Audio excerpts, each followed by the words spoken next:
이 당시 이스라엘의 지리적 위치의 이점은 이집트와 아시아, 유럽 간의 새로운 국제무역이 왕성한 그런 길목이었기 때문에 부를 쌓을 수 있는 최적의 지리적 환경이었습니다. 그래서 이와 같은 지리적 이점을 통해 이스라엘 백성은 기회가 생길 때마다 길을 쓰고 부를 축적하려고 했었습니다. 이처럼 이 땅의 것에 대한 소유요, 부를 얻으면 더 많은 부를 얻으려는 부에 대한 갈망은 수많은 시간이 흘렀지만 그 당시에 이스라엘과 현재 우리가 살아가는 시대를 비교해 볼 때 별 차이가 없는 것 같습니다. 그러면 왜 우리는 시대가 흐르고 흘렀지만 세상의 것에 대한 소유요, 부에 대한 갈망을 버리지 못할까요?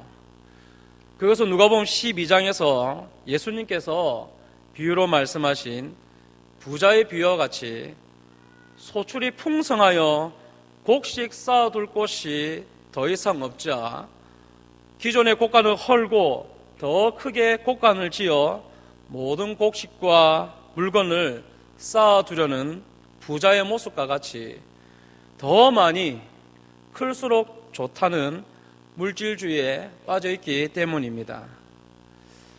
그래서 오늘 우리는 본문에서 전도자가 전하는 이 메시지를 통해서 세상의 부를 쫓아 살아가며 이것을 삶의 목적으로 살아가는 인생에게 주는 깨달음과 진짜 의미 있는 인생은 무엇인지 말씀을 통해 깨닫는 은혜가 있기를 바라겠습니다.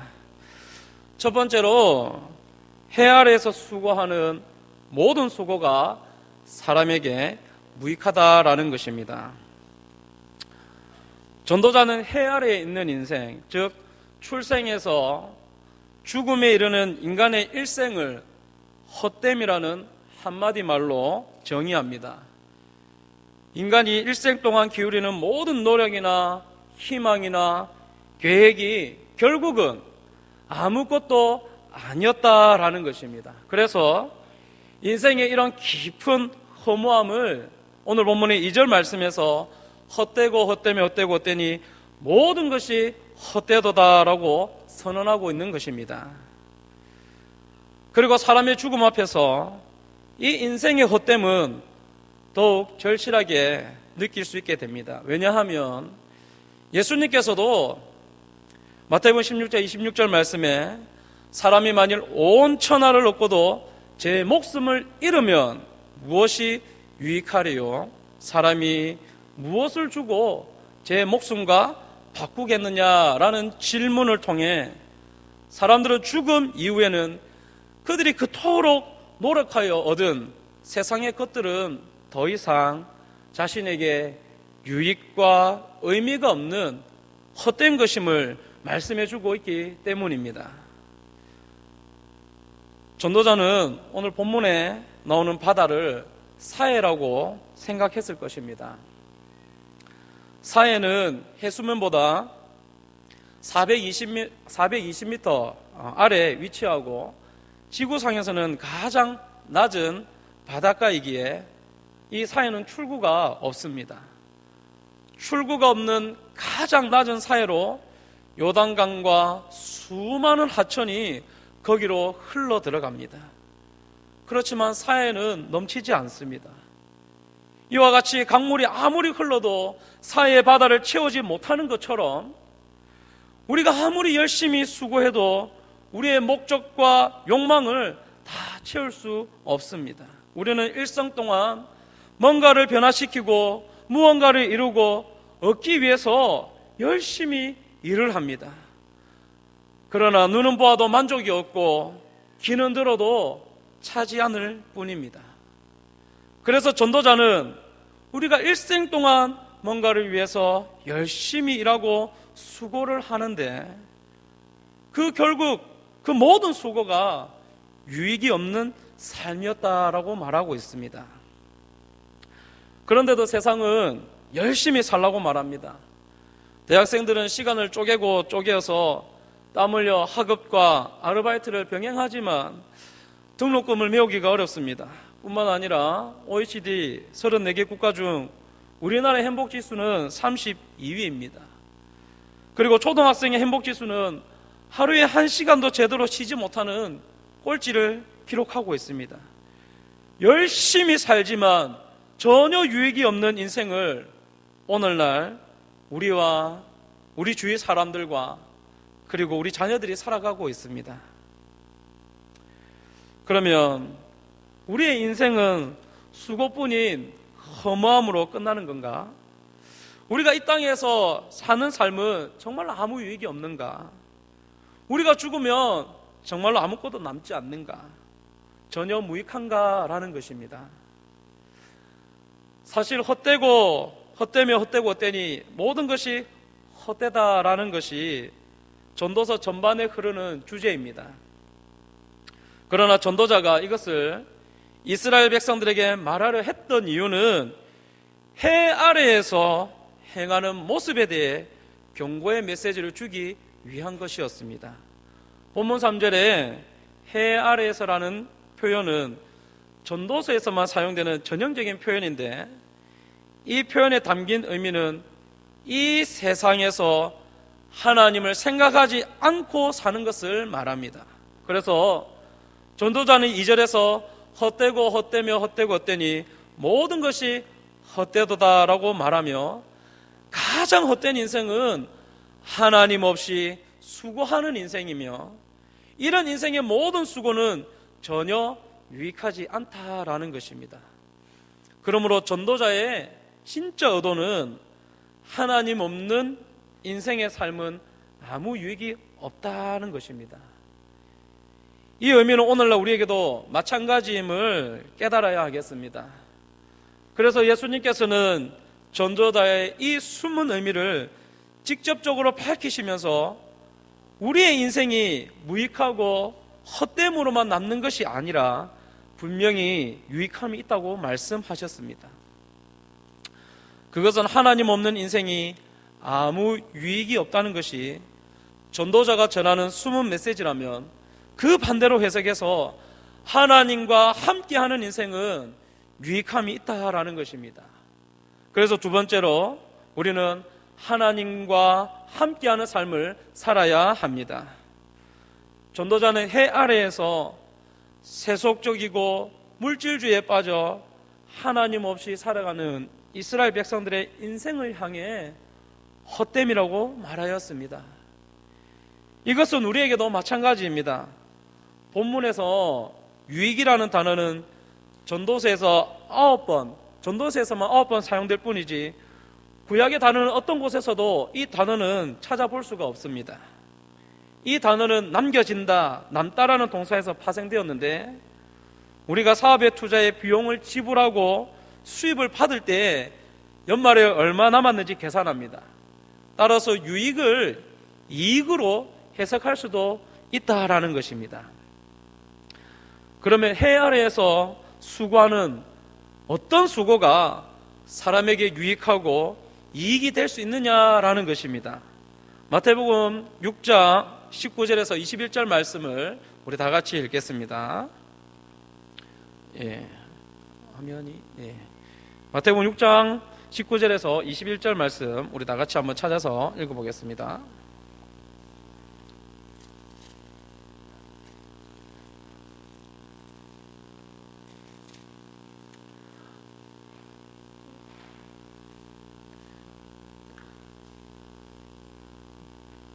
다 같이 읽겠습니다. 너희를 위하여 보물을 땅에 쌓아두지 말라. 거기는 종과 동록이 해하며 도둑이 구멍을 뚫고 도둑질하느니라. 오직 너희를 위하여 보물을 하늘에 쌓아두라. 거기는 종이나 동록이 해하지 못하며 도둑이 구멍을 뚫지도 못하고 도둑질도 못하느니라. 내 보물이 있는 그곳에는 내 마음도 있느니라. 예수님의 메시지는 분명합니다. 우리가 땅에 보물을 쌓아두면 아무 유익이 없으며 우리가 하나님을 빼놓고 수고하면 아무 유익이 없다는 것입니다. 그러나 우리가 예수님의 말씀 안에서 하나님께 대하여 부요하면, 우리가 보물을 하늘에 쌓아두면, 우리가 하나님을 섬기면 우리의 삶은 유익하다라는 것입니다. 그리고 시편 127편 1절 말씀에 여호와께서 집을 세우지 아니하시면 세우는 자의 수고가 헛되며 여호와께서 성을 지키지 아니하시면 파수꾼의 깨어있음이 헛되도다. 아멘. 이 시편의 말씀처럼 집을 세우는 자의 수고와 성을 지키는 파수꾼의 깨어있음이 차가운 겨울에 내뿜는 익힘처럼 순간 사라지는 것과 같은 헛됨이 되지 않기 위해서는 여호와 하나님이 우리와 함께 하실 때 모든 것에 유익이 되는 것임을 깨닫고 믿어야 하겠습니다. 그리고 전도서에서는 구원의 하나님을 강조하는 의미의 여호와, 즉 야훼의 이름은 언급되지 않습니다. 하지만 하나님의 주권을 강조하는 엘로힘이 언급되고 있습니다.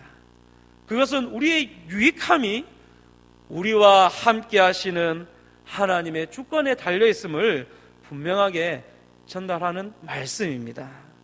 그래서 사도 바울은 고린도전서 3장 7절에 그런즉 심는 이나 물 주는 이는 아무것도 아니로되 오직 자라게 하시는 이는 하나님뿐이니라 라고 고백하는 것입니다.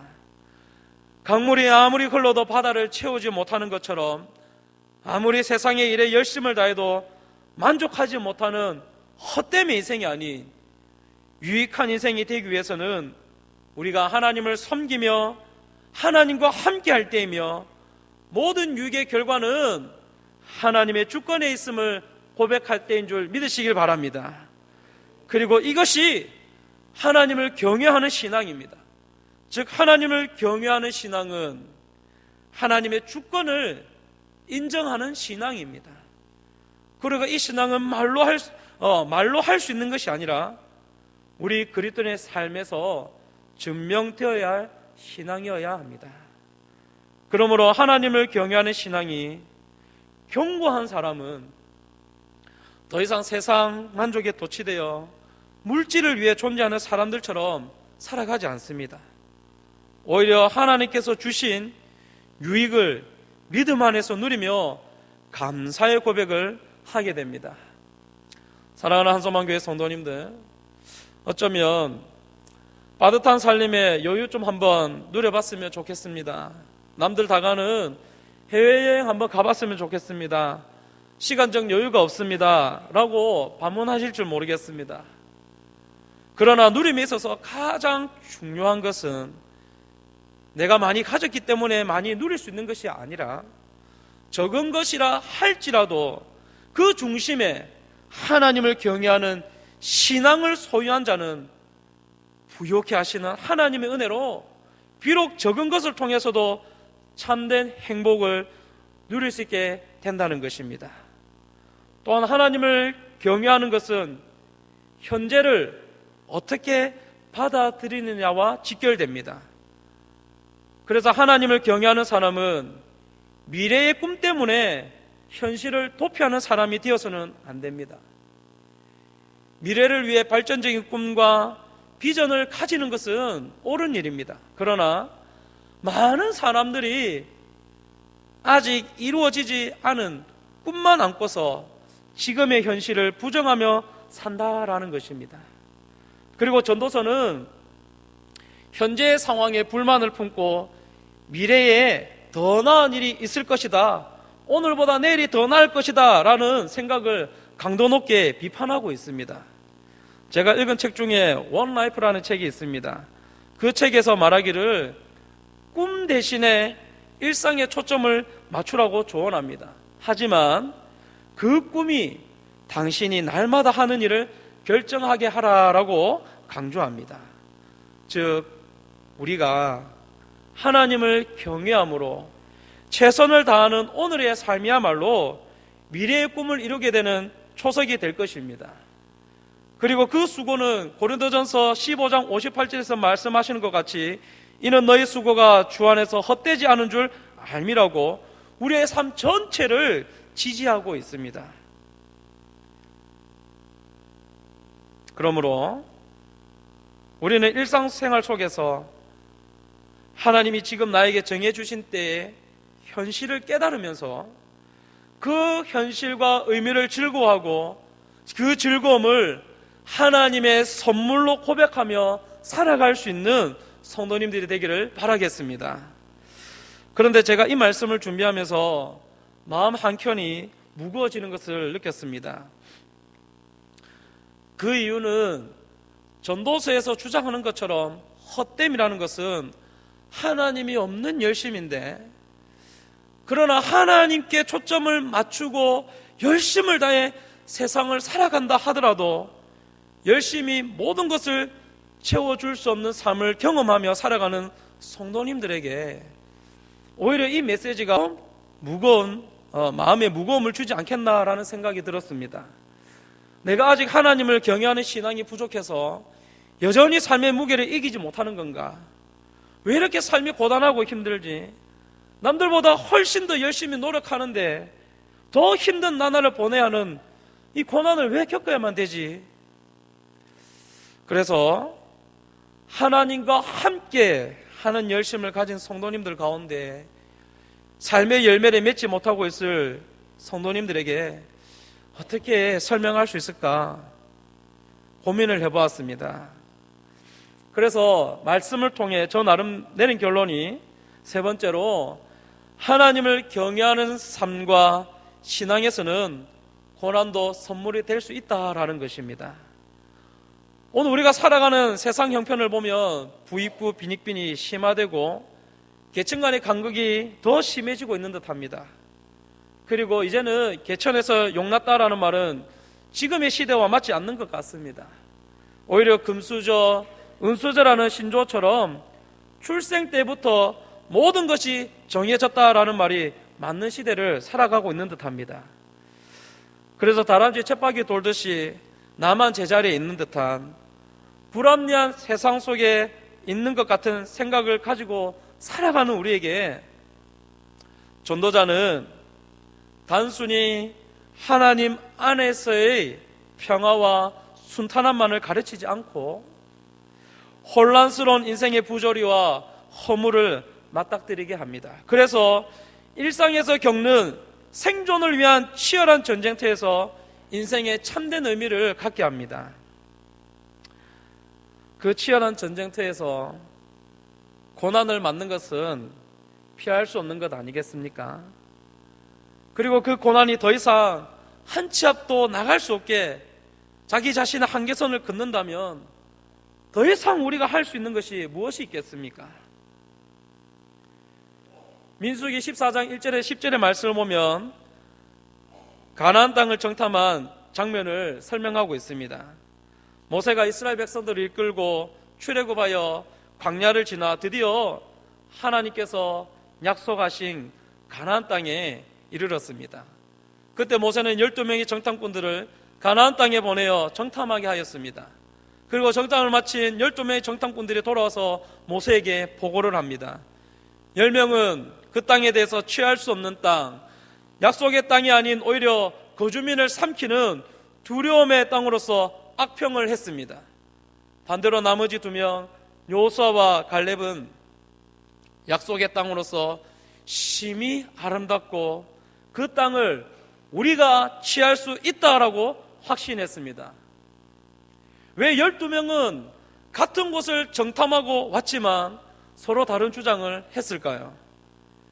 10명의 정탐꾼들의 관점은 자신들이 가진 능력으로 할 수 있는 것을 찾았기 때문입니다. 그렇기 때문에 아낙 자손들 앞에서는 메뚜기와 같이 보잘것없는 형편없는 존재로 여겨졌을 것이고 그들보다 강하게 보이는 가나안 민족들을 이길 수 없다고 겁먹었던 것입니다. 그래서 많은 이스라엘 백성들이 10명의 정탐꾼의 말을 듣고 흥분해서 모세와 여호와 하나님을 원망하였습니다. 그러나 2명의 정탐꾼들의 관점은 자신들이 가진 능력이 아닌 여호와 하나님의 능력으로 그 땅을 취할 수 있음을 확신하고 믿었던 것입니다. 그러므로 고난에 대처하는 우리의 자세도 마찬가지입니다. 내가 할 수 있는 능력의 한계치, 능력으로 해결할 수 없는 고난을 맞이하였을 때 자기 자신의 모습을 바라보며 절망감에 빠지기보다 나와 함께 하시는 하나님의 능력을 의지해야 하겠습니다. 어려움에 절망하며 넘어진 채로 쓰러져 있는 것이 아니라 우리의 시선을 돌려 전능하신 하나님을 바라보아야 하겠습니다. 빌립보서 4장 13절에 이르기를 내게 능력 주시는 자 안에서 내가 모든 것을 할 수 있느니라고 말씀하셨습니다. 고난에 처하였을 때 우리는 내가 가진 능력을 바라보는 관점이 아니라 나를 능력 있게 만드시는 하나님의 능력을 바라보는 신앙의 관점으로 현재의 고난을 대처할 수 있는 성도님 되기를 간절히 소원하겠습니다. 고난의 순간은 오히려 나를 위해 일하시는 하나님의 신실하심을 경험할 때입니다. 고난의 순간은 내 자신의 지혜보다 풍성하고 경이로우신 하나님의 지혜를 경험하는 때입니다.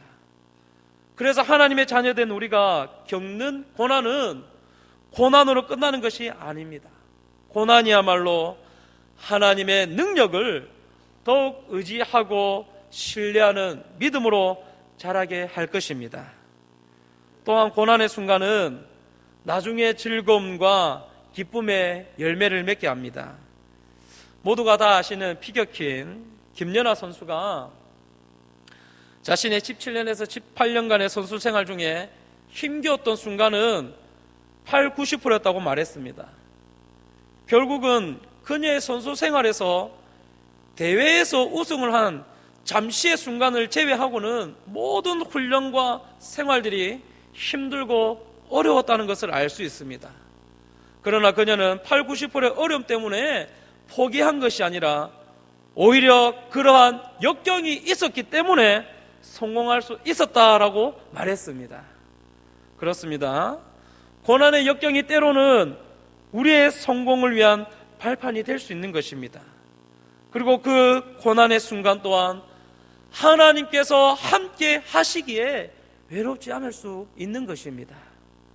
담대하게 의연하게 대처할 수 있는 것입니다.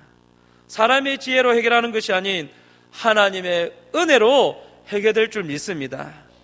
그러므로 고난의 순간이 당장에는 불합리하게 느껴진다 할지라도 하나님께서 함께 하시는 순간이라 한다면 우리가 어찌 감히 불합리하다고 말할 수 있겠습니까? 분명히 그 고난 속에 하나님께서 나에게만 허락하신 삶의 의미를 분명히 계획해 놓으실 줄 믿습니다. 이제 말씀을 맺도록 하겠습니다. 전도자는 모든 삶은 헛됨이라고 우리에게 도전적으로 말했습니다. 그러나 전도자 말의 진짜 의도는 헛되고 헛되며 헛되고 헛되니 모든 것이 헛되도다라는 말을 통해 하나님이 없는 삶은 우리의 모든 수고가 무익하다는 경고의 말씀이라는 것을 새겨야 하겠습니다. 그러므로 우리는 한 호흡과 같이 순간 사라질 헛된 인생, 무익한 인생이 되지 않기 위해서는 하나님과 함께하는 인생을 살아야 하겠습니다. 그것은 하나님을 경외하며 모든 삶의 유익이 하나님의 주권을 통해 흘러나옴을 인정하는 삶입니다. 그리고 하나님을 경외함으로 지금의 현실에 감사하고 자신의 한계를 인정하며 더욱 하나님의 능력을 의지하며 최선을 다하는 삶을 살아야 하겠습니다. 때론 고난이 앞을 가릴지라도 그 고난도 하나님께서 내 삶의 유익을 위한 선물이라는 것을 기억하며 하나님과 함께 이겨나가는 한소망교회 모든 성도님들 되기를 주님의 이름으로 축복하겠습니다.